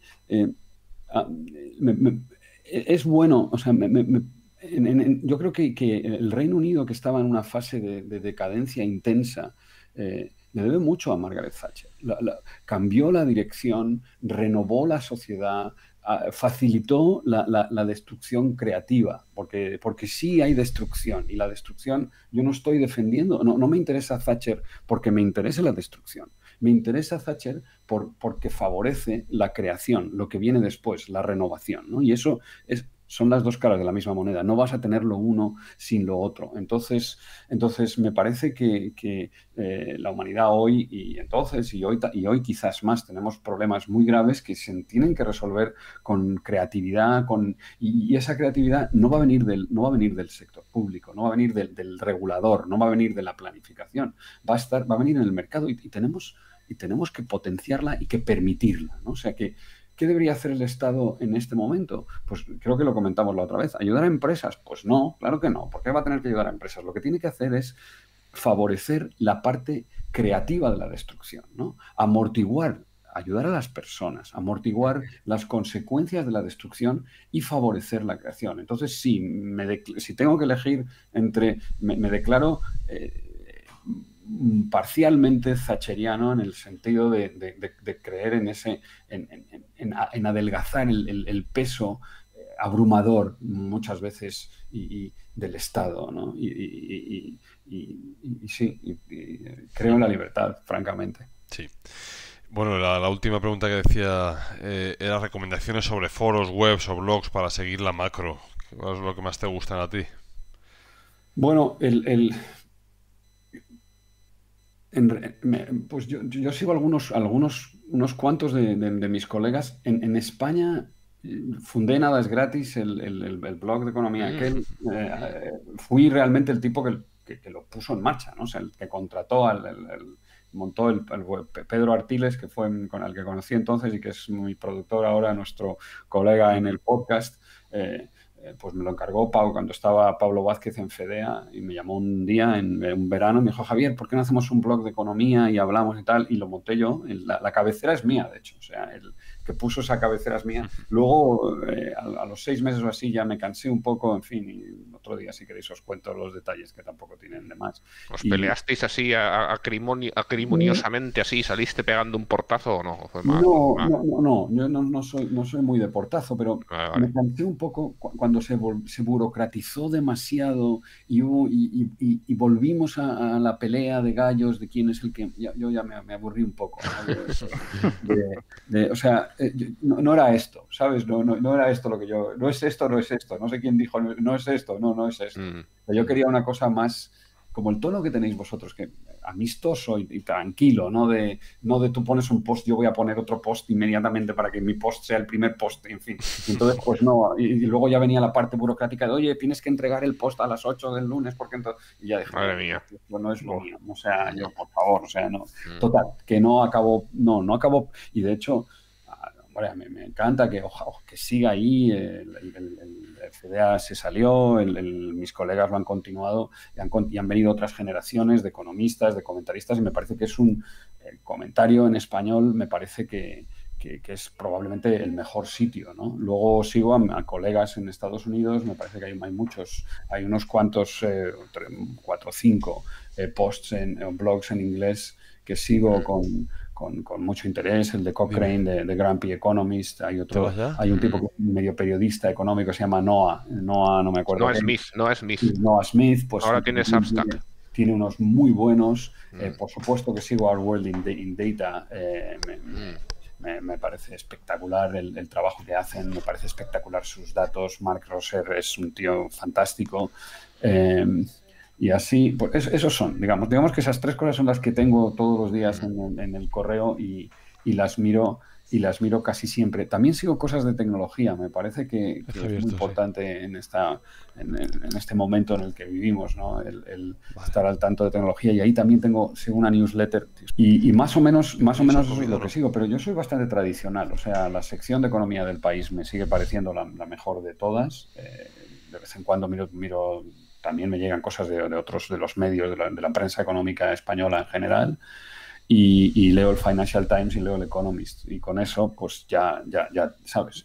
Y también es verdad que tengo un mecanismo, a mí me gusta, y Twitter, a mí, mirad a quien sigo, o sea, en Twitter si sigues a poca gente, pues puedes terminar con un muro muy sensato, ¿no? Porque a mí me descubren muchas cosas, las 5 o 6 docenas de personas a las que sigo en Twitter, y me ayudan mucho a filtrar información, a que no se me pasen detalles. A veces es un gráfico, a veces es una idea, a veces es un comentario, y eso también me resulta muy útil. A mí me gusta mucho Tyler Cowen, soy súper fan. Sí, No sé si Tyler Cowen también, sin duda. Este tío es, vamos, y los podcasts son, vamos, la verdad, lo malo es que no entiendo la mitad de lo que hablan muchas veces, ¿no? Pero bueno, me siento bien, ¿no? Tyler es un gran tipo, un gran tipo. Sí, Yo estoy hasta tentado a atreverme a proponerle hacer un podcast, porque yo creo que habla castellano, ¿eh? Yo creo que algo, porque por lo que eso se lee libros en español y tal, lo que pasa que, claro, que sería bastante vergonzante, ¿no? Porque un tío de su nivel, ¿no? Y bueno, contigo, pues no sé por qué, porque tienes un nivel muy bueno también, no sé por qué estoy diciendo esto, que también nos hemos atrevido, pero no sé, Tyler Cowen así me parece también, no sé, muy interesante. Arturo, déjame que presuma que soy coautor de premio Nobel, ¿eh? O sea, no, Sí, lo dijiste el otro día, sí.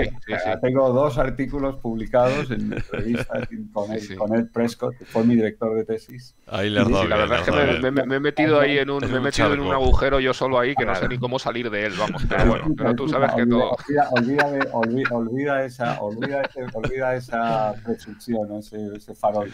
Pero no es un farol, o sea, olvida, no sé lo que es. Ok, pero me acabas de recordar, el otro día escuché en la Hoover, que es una institución, un instituto asociado a Stanford, tienen es un podcast o tienen un seminario. ¿Cuál? ¿Dices el de Russ Roberts, dices, o es otro? No es el de Russ Roberts. No es Econ Watch, ¿no?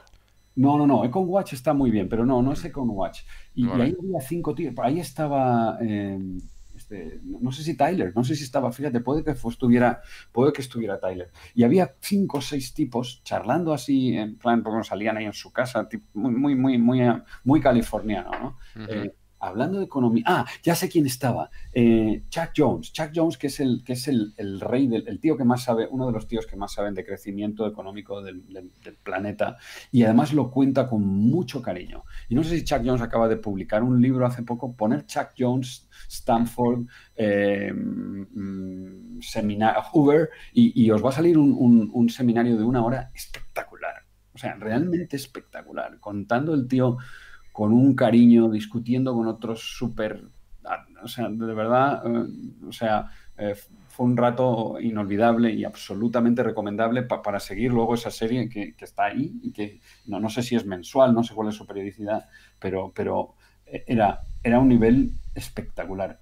Yo creo que lo hacían con cariño, o sea, que no era muy técnico, o sea, no estaban hablando profundamente, pero no usando... En fin. Es de este mes, ¿no? ¿Es el Policy Seminar? With Chuck Jones. Exactamente. Absolutamente recomendable. Concretamente ese episodio, pero a partir de ahí ya tomé nota de que existía ese Policy Seminar para escucharlo otras veces, porque eran tíos espectaculares. Muy bien, muchas gracias. Vale. Dadweiser pregunta: felicitaciones por los magníficos podcast que nos están acostumbrando y enhorabuena al invitado por su trayectoria. Mi pregunta va sobre esto último, de su experiencia con el Ministerio de Industria. ¿Desde dentro se ve que haya alguien al mando con ideas o se confirma el temor de muchos de los foreros y ciudadanos? ¿Cuál cree que es el impacto real que puede hacer en el mundo desde su posición actual? Si mañana fuese su última clase como profesor y fuese abierta a todo el público, ¿qué no dejaría de decir? Wow. Bueno, primero de todo, mi paso estuve brevemente en la subdirección de estudios del Ministerio de Industria, o sea, que era una subdirección general, para que os deis cuenta que no era muy arriba, ¿no? Y me llamó el subdirector, Arturo González Romero, luego era profesor y yo creo que sigue estando en la UNED, no sé, hace mucho que no le he perdido la pista, ¿no? Y realmente mi paso por allí fue había un equipo de tecos, de técnicos comerciales recién terminados, gente muy preparada, muy lista. Y yo les ayudé un poco a cambiar los informes, estuvimos pensando, porque había un poco de duplicación con el Ministerio de Economía, y bueno, total, que mi tarea ahí fue irrelevante, francamente, o sea, vamos, no muy relevante, ¿ok? Y mira, el mundo de la política, yo no he entrado. Estuve a punto, no llegué a firmar el nombramiento. Cuando Miguel Sebastián montó la primera oficina económica, estuve allí 15 días, me dieron un despacho y una secretaria, pero no firmé el nombramiento porque me arrepentí, ¿ok? Entonces, o sea, vamos, no es que no me arrepintiera, o sea, me lo pensé mejor y decidí que yo no era lo mío, ¿no? Entonces, el problema de la política es que son los políticos, o sea, que es política. Y la política, a lo mejor, no sé si acordáis el libro de, oh, tío, de verdad, mi cabeza, El político y el científico. Eh, el, Yo no me acuerdo porque no lo he sabido Uno de nunca los de él. padres de la sociología, que de verdad el Alzheimer es brutal, ¿no? Bueno, ok, miradlo porque es súper, ultra famoso, ¿no? Bueno, pues yo soy un científico y al final pensé, ¿yo qué hago aquí? Este no es mi mundo, este no es mi sitio. Yo no quiero ir a Bruselas los lunes con la ministra de Agricultura porque sé inglés. Yo no quiero preparar respuestas a las preguntas del Parlamento donde a nadie le importa, lo que menos le importa a los políticos es la respuesta a la pregunta. Lo que quieren es, vete tú a saber qué cosa quieren de la que yo no sé nada, ¿no? Yo no quiero que el comité ejecutivo de un partido decida lo que yo pienso y lo que yo dejo de pensar. Yo no sé si soy capaz de comprometer todo lo que he dicho y todo lo que he escrito en mi vida profesional porque ahora de repente esté en el gobierno que es de este partido con el que yo no me identifico especialmente, ni con la oposición tampoco. O sea que, entonces, no era mi sitio, ¿no? Y los políticos, yo vuelvo a decir lo que he dicho antes, creo que les damos demasiada importancia, no la tienen, o sea, que hagan su cosa, que gestionen ¿no? el dinero de todos, que se peleen, que ganen o pierdan las elecciones, que vayan cambiando, y ya, y yo creo que hay que prescindir un poco de ellos porque su trabajo no es, o sea, los incentivos que ellos tienen no es mejorar la vida a la gente. Es mucho más complicado, es distinto, es otra cosa, ¿no? Y yo entendí que ese no era mi sitio y no era lo que yo tenía que hacer, ¿no? Y que además íbamos a terminar mal, entonces pues pensé que era mejor una vez colorado que 20.000 amarillo, ¿no? Y me fui. ¿Y qué diría mi última clase? Pues esa pregunta es una gran pregunta y debería haberlo pensado, porque porque ya tengo una cierta edad y pues nunca sabes cuál es tu última clase, ¿no? Pues fíjate, yo lo que intento transmitir, no en mi última clase, en todas las clases y en todas mis charlas y en cada vez que alguien me pregunta, yo descubrí con 16 años, tuve la inmensa suerte de irme a estudiar al Reino Unido y descubrí la economía cuando en España no se estudiaba economía en el bachillerato ni en ninguna manera, en fin, se estaba empezando a estudiar en las facultades. Descubrí la economía con 16 años, fue un amor a primera vista y todavía me dura, ¿no? Entonces, cuando en mi primera clase y en todas las demás termino con una transparencia donde pongo una botella de tónica y les digo, aprended a amar la tónica, porque la economía es un sabor adquirido y yo ese amor que yo descubrí con 16 años, pues todavía me dura y me gustaría transmitirlo. Me parece que la mirada económica de la realidad tiene mucho que aportarnos, te ayuda mucho a tomar decisiones, tiene una capacidad brutal de explicar el mundo y eso es lo que me gusta transmitir a mis estudiantes, aparte de los detalles, ¿no? De si es el cambio climático o la transición energética o el contenido en sí mismo o algo más técnico, ¿no? O si las pensiones o no sé, o el Bitcoin, eso no es un dinero, o cuál es el valor fundamental del Bitcoin. Eso no me interesa tanto, pero sí el amor por la economía como una manera rigurosa de enfrentarse a la realidad, de tomar decisiones y de interpretar el mundo. Eso es lo que me gustaría que alguno de mis estudiantes, haber sido capaz de comunicarle eso, transmitir eso a alguno de mis estudiantes, a alguna de la gente que me escucha, y que continúen con este discurso, ¿no? Y predicando en el desierto. Al final, ¿tú qué haces? Pues yo predico en el desierto. Y lo hago con ilusión, ¿no? Pero predico en el desierto con ilusión porque siempre queda algo, ¿no? Y eso es lo que me gustaría. Oye, qué gran pregunta. Me he puesto muy buena. Romántico, no sé cómo decirlo. Sí. Es una pregunta, es el seudónimo de José, que le gusta hacer esas preguntas, pero le da vergüenza, ¿no? Bueno, exactamente. Está bien, José. Gracias por preguntarme. Sí. Gracias por darme la oportunidad aquí. Hay que ser buenos entrevistadores, sí que de verdad. No, ya te lo digo. Mira, yo hablo, el otro día también alguien me decía, el 90% del mérito es del que te entrevista. Yo, de verdad, o sea, de verdad. Es mi experiencia. Yo estoy absolutamente convencido. Oye, qué bien te ha quedado la entrevista. No, te ha quedado a ti. Yo siempre soy el mismo. O sea, a mí no, tú eres el que o sea, los que me entrevistáis, las personas que mis estudiantes, los que hablan, son los que me obligan, ¿no? Y me sacan, bueno, malo, regular, ¿no? Claro, aquí el éxito... Sí. Perdón. No, que el éxito aquí es que, claro, como tenemos a tanta gente en Más-D que son tremendamente respetuosos, eso yo creo que es una parte importantísima. Y luego, pues que es muy heterogénea las preguntas, ¿no? Son muy heterogéneas. Realmente es un crisol al final que se forma. Y yo creo que es muy interesante la parte esta que hacemos de preguntas, porque son muchas visiones contrapuestas, ¿no? Yo creo que sería muy difícil conseguirlo quizás hilando nosotros las preguntas, pero así como somos muy vagos, pues oye, nos lo hacen fenomenal y al final quedan cosas muy... José, y no te olvides, si vosotros ponéis el tono, que es fundamental en este tipo de entrevistas, en los podcasts, y ponéis un tono que evita el troleo, por una parte, y favorece el buen rollo y el sosiego, ¿no? Sí. Tenemos que ponerle de vez en cuando un poco de formol a Arturo, pero bueno, eso entra dentro de... A mí no me deja preguntar, José, lo que me quería preguntar yo siempre, vamos. Me tiene aquí Venga, va, libérate ahora, va, venga. Pero como dice que me voy a forrar algún día con sí, pues me callo. Claro. A ver, en una de mi amigo el polaco, otra más, que es que como siempre estamos discutiendo, pues hoy le voy a dejar así unos ratos de gloria.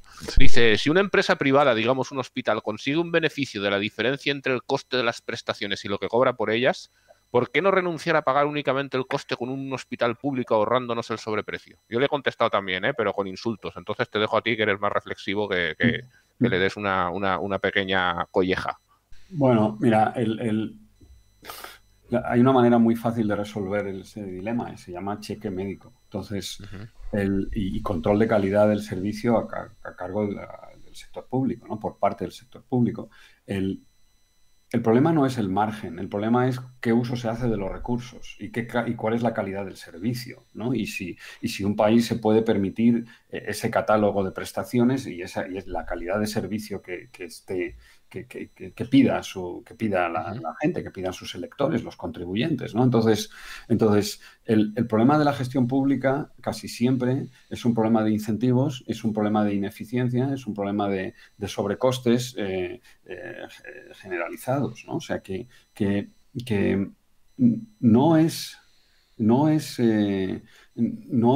problema no es el margen, el problema es cuál es la calidad-precio, la relación calidad-precio del servicio, ¿no? Y ahí el mercado tiene ventajas. Y yo siempre lo he dicho, si es que es muy fácil, hagamos un cheque escolar y hagamos un cheque médico y ya está. El sector público que compita abramos la competencia en el sistema educativo y en el sistema sanitario, en la atención primaria, por ejemplo, en Suecia lo han hecho, en Suecia lo hicieron. Y abrieron la atención primaria con un cheque médico y el sector público y el sector privado compiten por esos cheques, ¿no? Porque cada uno elige y los ciudadanos eligen si quieren ir a un centro privado, a un centro público y de esa manera mejora mucho la calidad de la prestación, otra vez, la relación calidad-precio de las prestaciones. Ese es el camino. El problema, hay otra manera, bueno, y ahora más fácil. Bueno, pues mira, es muy fácil de ver. Yo voy mucho a las piscinas y en Madrid hay tres sistemas de piscina. Privado está el Canoe, que probablemente es de las mejores organizaciones de las que yo he disfrutado. En el Canoe, en cada piscina hay un socorrista y ya está. Y lo cambian de vez en cuando, no habla con nadie, está solo. Medio pensionista, el Club de Campo. Club de Campo es una sociedad participada 50% por el Ayuntamiento de Madrid y el otro 50%, bueno, pues lo comparten los abonados o los socios antiguos y la sociedad hípica. Tal. Ok, ¿cuántos socorristas? 3. ¿Okay? 3 socorristas. Y luego en el Goyeneche, que es otra gran piscina ahí en Aravaca, piscina pública del ayuntamiento y hay piscinas de la comunidad de piscinas del ayuntamiento, esta es del ayuntamiento. ¿Cuántos socorristas? 5. Pues ya está, es eso. Y eso hacenlo. O sea, la función es la misma. Y si es público hay 5, si es medio pensionista hay 3 y si es privado hay 1. Ya está. Con lo que no es el problema de márgenes. El margen del sector público se lo lleva el exceso de empleo público. ¿Comprende? Se lo llevan los 4 socorristas que le sobran a Goyeneche. Oye, estos cuando me vayan a nada, espero que no, voy a ir con peluca, no sé cómo. En fin, se lo llevan los 4 socorristas o se lo llevan los 2 que sobran en el Club de Campo, ¿no? Qué bien, qué bien. Eso es exactamente lo que le he dicho yo. Yo le he dicho yo que exactamente eso. Pero bueno. 1, 3, 5, de verdad. O sea, yo no lo hubiera, es literalmente verdad. Yo no me hubiera imaginado que es así de fácil. 1, 3, 5, ya está. Pero Javier, eso es que decías que en Europa éramos expertos en distribución, ¿no? Sí, esto es una renta básica encubierta. Eso es. ¿Ok? Que a mí me parece bien, pero a lo mejor no te hacía falta que vayas a la piscina, porque es que resulta Ni que siquiera, claro. Charlando, nadie se te ahoga a alguien, o sea, nadie está mirando al agua, ¿no? Ese es un poco el problema de tanta gente, ¿no? Correcto. Calimero Rex pregunta: me gustaría preguntar al señor Díaz Jiménez cómo ve de sostenible que Europa, en función de su población comparada con la mundial, destine casi el 40% del total del gasto mundial en asistencia social, sistemas sanitarios, educación, pensiones, cobertura social, etcétera. ¿Es sostenible en un futuro? ¿Qué implicaciones puede llevar o conllevar su disminución? ¿Cómo afecta esta política a la posición del bloque europeo frente a terceros bloques económicos con los que competimos? Bueno, pues eso a mí, a lo mejor esto os va a sorprender, eso es lo que a mí me hace orgulloso, lo que hace sentir, ese es el orgullo de ser europeo y creo que Europa, el nuevo mundo lo tenemos que construir sobre los valores europeos que incluyen esta red social, ¿no? Esta generosidad, aceptar el coste de la solidaridad. La solidaridad es muy cara, la solidaridad distorsiona los incentivos, la solidaridad crea viajeros sin billete, pícaros que se aprovechan, todo eso, y es cara o muy cara, pero eso es lo más humano que podemos hacer. Yo prefiero, yo muchas veces lo he pensado y lo he dicho, una sociedad debe de valorarse por no cómo vive, no el PIB per cápita, sino cómo vive el 10% que peor vive. Eso es lo que yo quiero comparar, ¿no? Y el 10% que peor vive en Europa vive mucho mejor que el 10% que peor vive en Estados Unidos, que vive igual que en muchos países del tercer mundo, igual de mal que en muchos países del tercer mundo. Entonces, si es sostenible o no, me da igual. Yo creo que es sostenible siempre y cuando el progreso técnico continúe por la senda por la que vamos, ¿no? Y que aceptemos el coste en bienes privados que tiene incluir en el mix tantos bienes públicos. Esto es caro, requiere tipos fiscales muy altos, requiere un Estado que a veces es casi confiscatorio, ¿no? Pero a cambio permite que los que peor viven en Europa pues tengan unas vidas dignas, razonables, en fin, aquí los adjetivos son difíciles, ¿no? Pero donde yo no me avergüence. Yo he paseado en Los Ángeles, hay manzanas y manzanas de personas viviendo en tiendas de campaña, en las calles, en una cosa absolutamente que te encoge el alma. Yo eso no lo he visto, afortunadamente, en Europa y ojalá no lo vea nunca. Entonces, ¿es caro? Sí. ¿Es sostenible? Puede. ¿Estás dispuesto a pagarlo? Yo sí, pero creo que eso es una decisión individual. Vale. Perdona, Marcos, dime.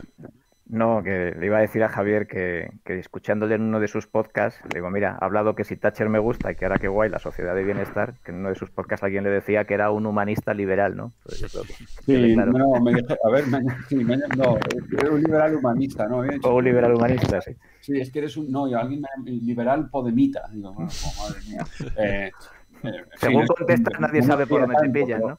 pero sí, sí, o sea, es que las dos cosas me parecen compatibles, ¿sabes? El, el- el Estado tiene que preocuparse, o sea, mi Estado ideal se ocuparía de garantizar que los que peor viven, que ese 10% del final viva suficientemente bien. No de organizar los detalles, no de subvencionar las renovables, no, de eso no, gracias. O sea, no de poner a todo el mundo en ERTE y comprar una línea aérea que tiene 3 aviones y 2 no funcionan. No, gracias. No de rescatar bancos, no de todo eso no es no de decidir cuál es el modelo de crecimiento y si hay demasiado turismo o construcción. No, gracias. Eso no. Pero de garantizar una red de seguridad, un ingreso mínimo vital, una calidad de vida, de eso sí, ¿no? Vale, llegamos a una pregunta que Marcos tenía muchas ganas de que la tocásemos, que es de la pregunta David 1816, pero dice que ya que en la presentación se mencionaba el Bitcoin, ¿dónde y cómo sitúa usted la criptomoneda en el escenario actual y qué grado de relevancia le otorga en un entorno como el que estamos viviendo? Bueno, yo soy fanático, aquí soy fanático, además de holder de Bitcoins, me compré 3 a 600 y todavía los tengo. Soy fanático del Bitcoin y creo que le deberían de haber dado 2 premios Nobel. Uno de economía, sin duda, por los incentivos que crea el Bitcoin, los incentivos económicos que crea. Y 2, un premio de, no sé si no hay un premio Nobel de informática, pero da igual, una medalla Fields o no sé, cualquier clase de reconocimiento por haber sido capaz de diseñar las tecnologías que permiten, que dan apoyo, que soportan el Bitcoin. Entonces, creo que el Bitcoin es, dicho esto, pues es una idea como el teorema de Pitágoras que está aquí para quedarse, no para desbancar a nadie. Creo que nunca jamás vamos a... Es un mal dinero. El Bitcoin es un dinero, sí, es un mal dinero, tiene muchas limitaciones. Nunca jamás en la vida vamos a pagar un café con un Bitcoin, con Bitcoins, no tiene ningún sentido, no está hecho para eso. No va a desbancar a los dólares, ni a los euros, ni a las monedas digitales oficiales del futuro, pero va a estar aquí para quedarse y yo valoro mucho todo lo que aporta el Bitcoin a la humanidad, ¿no? La posibilidad, la capacidad disruptiva del Bitcoin me parece espectacular que un programa descentralizado con estos incentivos, en que el Bitcoin sea capaz de llevarse de terminar con el monopolio de emisión del token, de los tokens oficiales. A mí me gusta usar el lenguaje de las criptos para hablar del dólar y del euro, ¿no? Porque al fin y al cabo los billetes, ¿no? Los dólares y los euros son tokens, ¿no? Y lo que pasa es que no tienen un sistema de pago.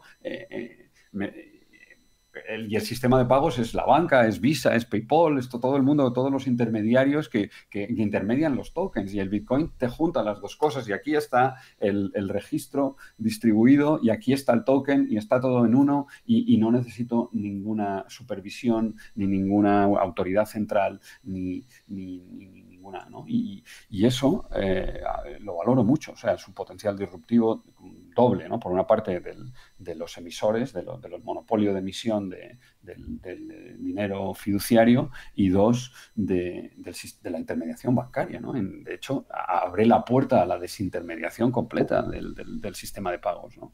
Entonces, creo que se va a quedar. No sé cuánto va a valer. Por supuesto que puede valer cero. Está a un hack el Bitcoin, como todas las criptos, está a un hack de valer nada.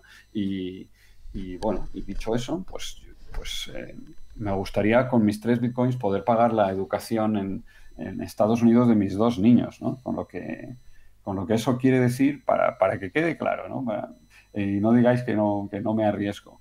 Quiero decir que solo gano mi apuesta si el Bitcoin vale 200.000 euros o 200.000 dólares en 2030, ¿no? ¿Qué os parece? ¿Qué os parece? Bueno, ¿Qué os parece? ¿Qué os parece? ¿Tú qué Que piensas, la vas a Marco? ganar antes, yo creo que la vas a ganar antes, aunque yo nunca compraré ninguno porque no entiendo y entonces no, igual que no compro oro, pues no compro bitcoins. No sé. Oye, y si Elon Musk crea una universidad, igual, pues... Fíjate tú. Claro, pues igual. Pero tendrá que bajarle mucho el precio, que yo solo Claro, tengo tres. Solo tengo tres. bueno.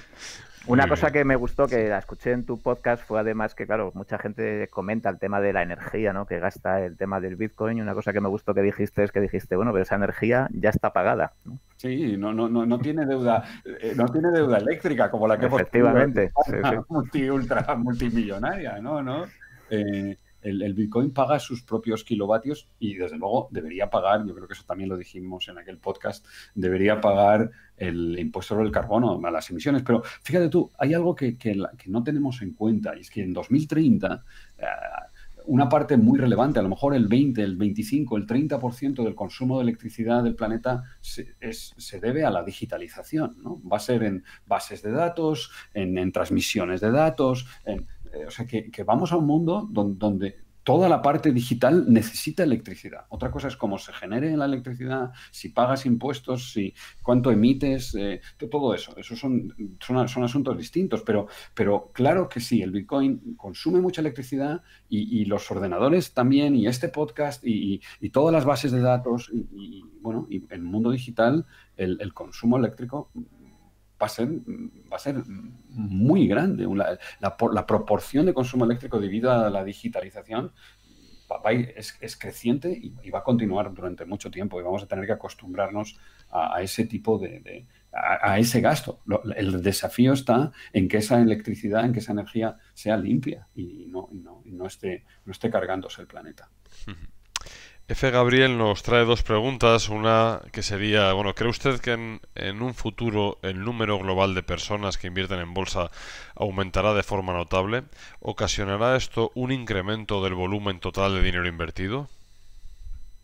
Bueno, mira, yo creo que ya hay mucha gente que invierte en bolsa por poderes, porque invierte en sus fondos de pensiones. Entonces, al final, mucha gente va a tener un fondo de pensiones o un fondo de inversión, va a usar inversores institucionales, ellos son los propietarios. No sé si lo que me estaba preguntando es si la pregunta iba encaminada, si lo vas a hacer tú directamente o indirectamente, ¿no?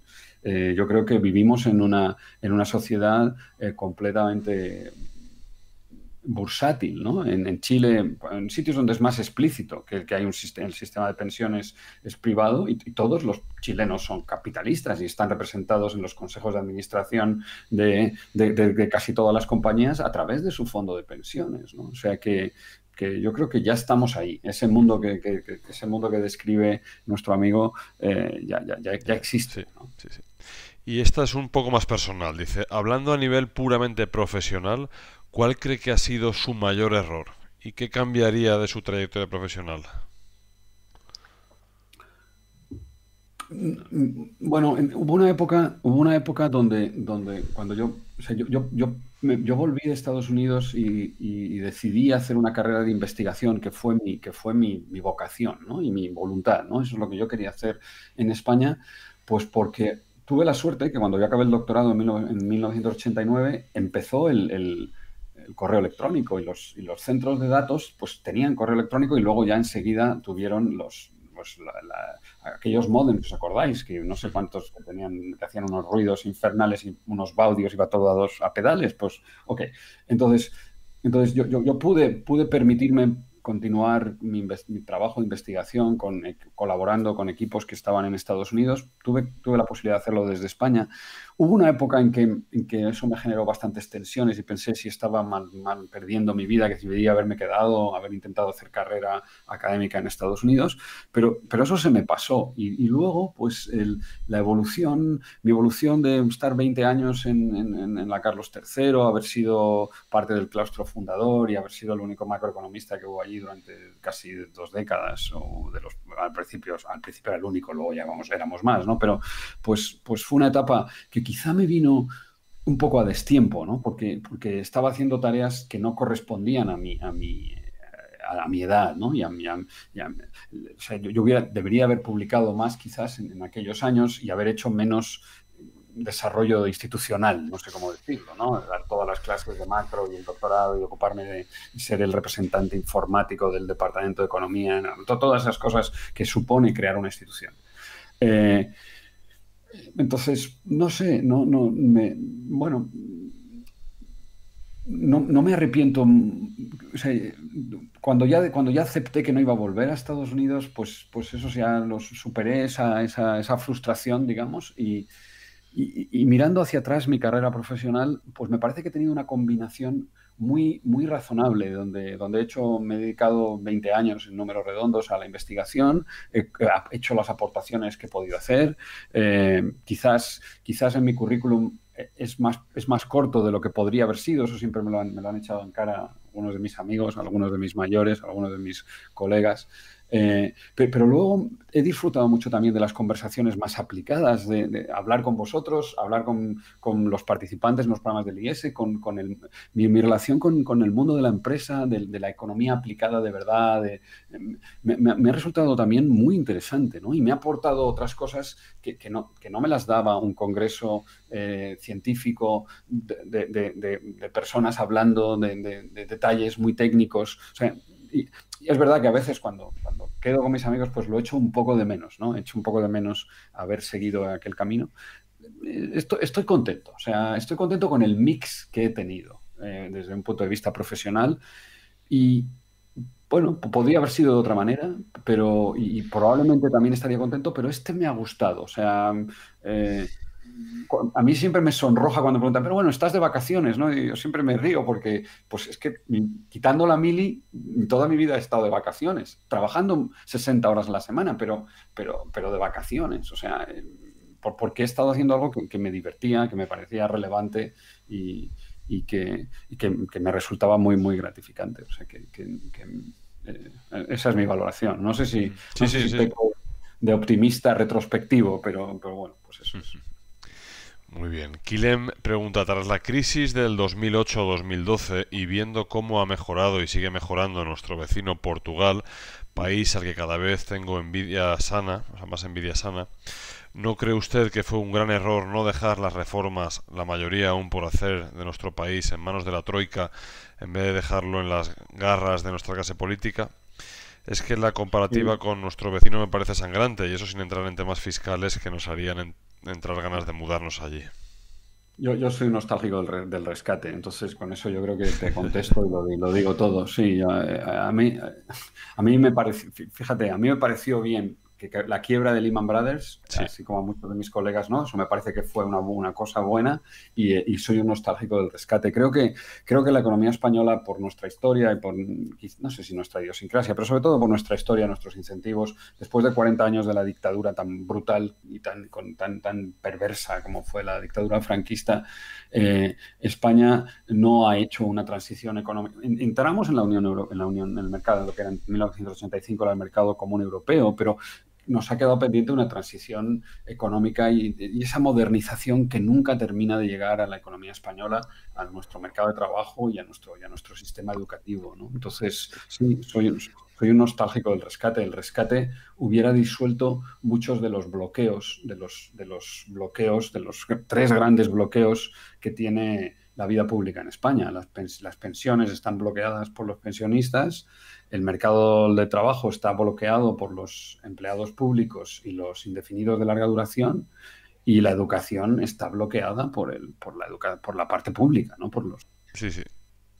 Tendremos que dejarlo si queréis hoy aquí. Yo creo que, bueno, aún nos quedan muchas preguntas por cubrir, pero así tenemos la oportunidad de repetir de nuevo si te apetece dentro de unos podcasts más, si te apetece a ti. Vale, cuando queráis, ya sabéis que estoy súper cómodo y encantado con vosotros y con vuestros amigos. Sí. Cuando queráis repetimos, feliz de la vida, de verdad, ha sido una delicia. Y lo que vamos a tener que hacer es quedar a las 6 de la mañana para que nos dejen aquí sin día. Más o menos, sí. Muy bien, Pero muy tampoco bien. es mala idea, ¿no? Cada X tiempo, oye, tenerte de invitado y que nos des Claro. un repaso macroeconómico, ¿no? Nuestro invitado residente, ¿no? Sí, Pues de verdad, Claro. sería un gran honor, acepto encantado y Muy sería bien. un gran honor ser vuestro invitado residente, porque además me parece que está muy bien el darle un poco de continuidad y que vosotros me recordéis, oye Javier, dijiste, me gusta ese desafío, ¿no? Y que quede un poco de... o sea, porque yo esto me lo tomo en serio, ¿eh? Aparte de las bromas y aparte Sí, sí, sí. o sea, me lo tomo en serio y me preocupa y me gusta reconocer los errores, las equivocaciones, quizá también los aciertos cuando sean, y me parece que la continuidad del análisis es importante, ¿no? Pues Sí, nada, a mí pues también eso de reconocer los errores ajenos me gusta mucho, sí. No, eso de meterle el dedo en el ojo. muy bien, señores. Pues nada, vamos a ver si seguimos con esto y muchísimas gracias, Javier, y volvemos pronto. Un abrazo muy fuerte, chicos. Un abrazo, Un abrazo, hasta gente. luego, Venga, chao. hasta luego. Cuidado, Cuidaos. pasando bien.